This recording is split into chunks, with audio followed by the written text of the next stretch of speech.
Thank you so much, Reverend Vanacore and Reverend Whitaker, for inviting me, and to all of you for being here this morning. I know that it's an anxious time for all of us for many reasons, politically, health-wise, and otherwise. And so many of us are looking for wisdom wherever it is that we might be able to find it. I want to suggest that sometimes where we find wisdom is at the margins, perhaps the places where we weren't looking for it. I'll start a little bit with my own story, coming here as a rabbi, as a Jew, into a church. By the time I was in early elementary school, public school, outside of Boston, I had absorbed a lot about Christianity. Not the theology, I couldn't really explain anything to you, but just some basic information that would allow me to get by. So what my friends were doing on Christmas Eve and Christmas Day, what time in the afternoon was good to call them to find out what toys they had gotten, what I could and couldn't say about Santa Claus.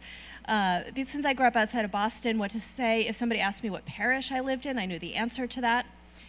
Which Christmas carols I was allowed to sing out loud and which ones I had to mouth the words. So for example, I wouldn't have known unless my parents had told me that Little Drummer Boy wasn't about some kid in the 4th grade band, and that was one that I couldn't sing aloud. And of course, there were more serious survival techniques, like what to say when a friend casually mentioned that she learned in Sunday school that the Jews had killed Jesus, what the answer to that was. So this isn't an unfamiliar phenomenon among those of us who are minorities in this country, not just Jews, but I'm guessing that every single person here who considers yourself a minority for whatever reason, whether by reason of race, ethnicity, the country you were born in, gender or gender expression, sexual orientation, any other category, knows a lot about how to maneuver through the majority culture. It's a tricky position, but also offers a perspective that can allow for more clear sight lines into what's happening within that majority culture. We find this insight embedded in our selection for the day, which we just heard from the book of Proverbs. Birosh maromim ale derech beit netivot nitzava. She takes her stand, this is wisdom personified, at the topmost heights, by the wayside at the crossroads. Liad sharim kikaret mavobetachim tarona.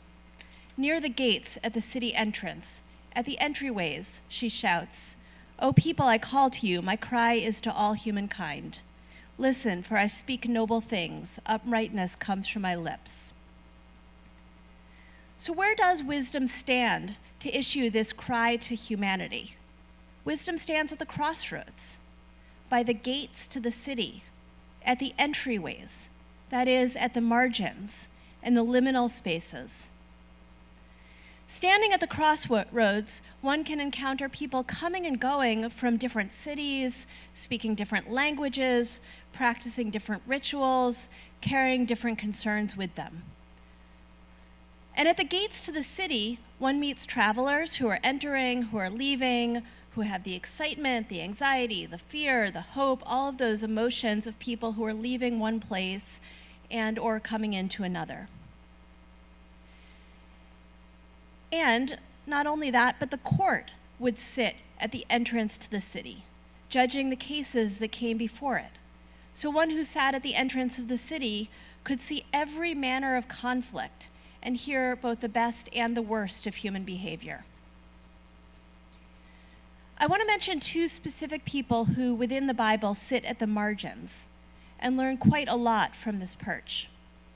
This Monday night, tomorrow night, and Tuesday, Jews celebrate Purim, a holiday that's based on the story told in the book of Esther of how a Jewish woman and her cousin foil an evil plot to kill all of the Jews of Persia. Here's something else I've learned from being in Christian majority culture. If you're doing a crossword puzzle and it says, for example, book before Esther, you all have it in a different order than we have it. So I have to know that order.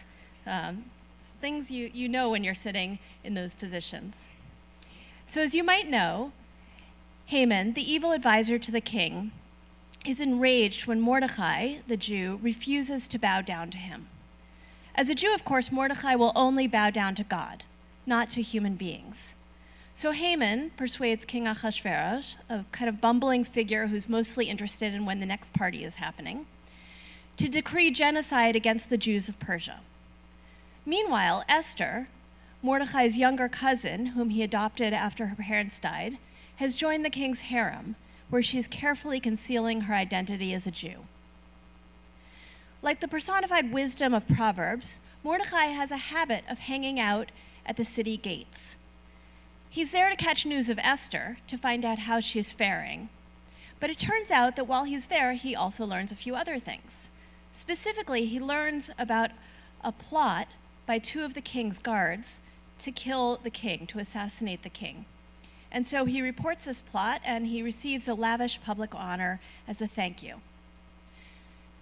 No doubt there were others inside the palace who easily could have figured out this plot. Maybe they knew the guards well, heard them whispering. Maybe there were others inside who were even in on the plot. Or maybe those who were inside just didn't notice that anything was amiss. Because you miss things when you get too comfortable. Maybe they couldn't believe that their good friends, these guards, would ever plan such a heinous crime. But he's always nice to me, as the contemporary expression of disbelief goes. And so it takes an outsider, a member of a minority condemned to death, to discover and to reveal this plot. And as for Esther, now when I learned her story as a child, she was the beloved queen serving side by side with the king. When you actually read the book of Esther, you learn that, yes, King Ahasuerus does prefer her to the other women, but she actually spends most of her time hanging out with the other women in the harem, waiting for her turn to be called into the king's chambers. From this position, on the inside of the palace, and yet twice marginalized, both as a woman, a member of the harem, and also as a Jew who can't reveal her own identity, Esther learns a lot about how the palace works. So when Mordecai sends her a message, begging her to save the Jewish people, she knows what to do. Playing on the king's love of parties, she invites him to a sumptuous banquet, together with Haman. But instead of making her big request right then and there, she invites him to yet another banquet. She knows that it's going to take 2 nights of eating and drinking for the king to be ready to acquiesce to her plea. Perhaps tragically, this is the knowledge that Vashti, the queen whom Ahasuerus unceremoniously rejects and evicts at the beginning of the story, doesn't have. She was an insider. She was a Persian, not a Jew. Maybe a queen who came from the majority culture never really believed that her fellow Persian, the king, would reject her. Perhaps Esther is more attuned to the danger and to the strategies for survival from her place in the margins. Throughout American history, and certainly in the last 4 years, we've heard the most fervent cries from the margins, whether from women calling out sexism that some men can't see, from people of color teaching how embedded racism is in our society, immigrants reminding us that the xenophobia of this moment is not new. Now, I can't talk from the perspective of minority communities that aren't my own, but I can share a few thoughts about what the Jewish community has learned about America from our liminal place, both as insiders and outsiders, sometimes more inside and sometimes more outside. The first thing we've learned is that America is worth fighting for. It's easy, especially in difficult moments, and in moments when the deep historical flaws of this country are exposed, to want to give up, to resign ourselves to saying, well, the present, the past, all determine the future. In a book published in 1914 called They Who Knock on Our Gates, as the threat arose that the doors of America would close to Jews who were mostly fleeing Eastern Europe, as they did, in fact, about 10 years later, Mary Anton, herself a Jewish immigrant, painted an aspirational vision of the United States in Jewish religious terms. She wrote, "I have chosen to read the story of 76 as a chapter in sacred history, to regard the American nation as a custodian of a sacred trust, and American citizenship as a holy order. Let the children of the later saviors of the world be as faithful as the children of the early saviors, and perhaps God will speak again in times to come." When this country disappoints us over and over, and when we know more and more about the deep inequalities at its foundations, even in this moment of 1776 that she is talking about as a sacred foundation, the easiest response might be to give up hope, to stop having any expectation of things getting better. But the dream of America as a place that could truly cultivate justice and equality, that could be a safe refuge for those fleeing oppression and danger, it's too precious a dream to be abandoned, regardless of how many times we're disappointed. The second thing we've learned as Jews in this country is that we can't expect even the best moments to last. Growing up, I was constantly told, "You feel comfortable in America now, but it won't last. Just wait and see." We were also comfortable in Germany and everywhere else. I'll say I never believed it as a kid, and I still don't believe that we're anywhere near reaching a crisis like in Nazi Germany. But we have learned over the last few years that these warnings were born from experience.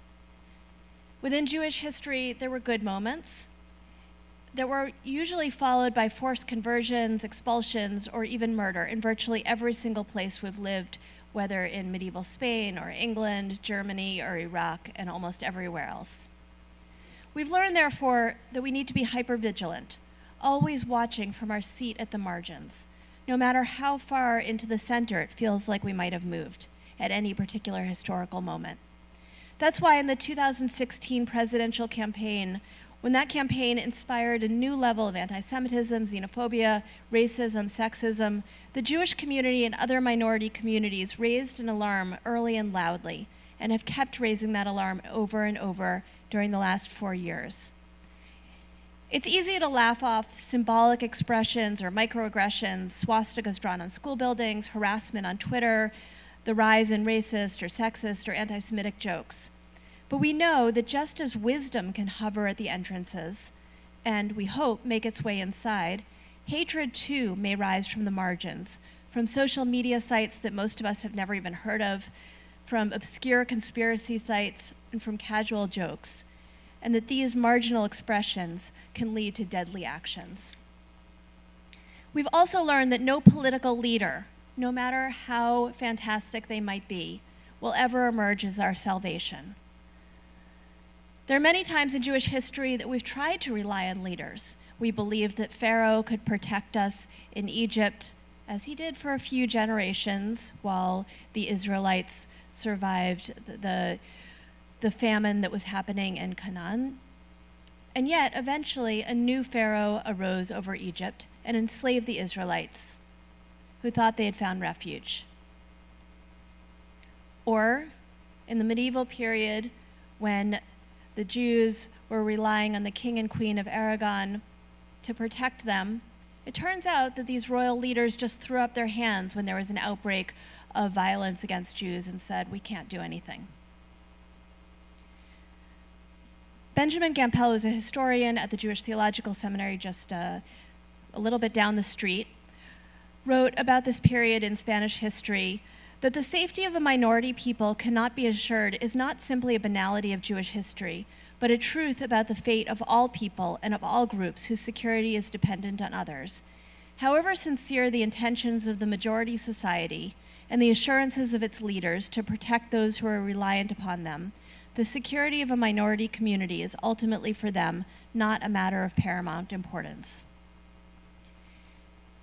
And so no matter who the leader is, no matter who our political leaders are, we know that ultimately we can't only depend on them. We also have to maintain constant vigilance. And we have to remind ourselves, no matter how much we might idealize a political leader, that wisdom doesn't come ultimately from any of these political leaders, but only from God. As the same section of Proverbs, the same chapter of Proverbs tell us, "Through me," God says, "kings reign, and rulers decree just laws. Through me, princes rule, great people and all the righteous judges." Human leaders, left to their own devices, can never be relied on to protect minority populations, or any of us. Our role must be to continually remind our leadership and ourselves that their role is to aspire to the divine ideal of equality and justice, not to get stuck in their own egos and power. And all of us need to listen to the many voices coming from the many margins in this country and beyond, to those who bring hard-earned wisdom, gathered from a lifetime of being othered, from observing the majority culture, whether for reasons of race, religion, gender, sexual orientation, ethnicity, or any other experience.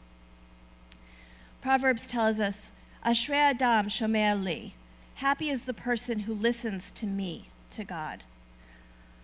Lishkod al daltotai yom yom, lishmor mezuzot petachai, coming early to my gates each day, waiting outside my doors.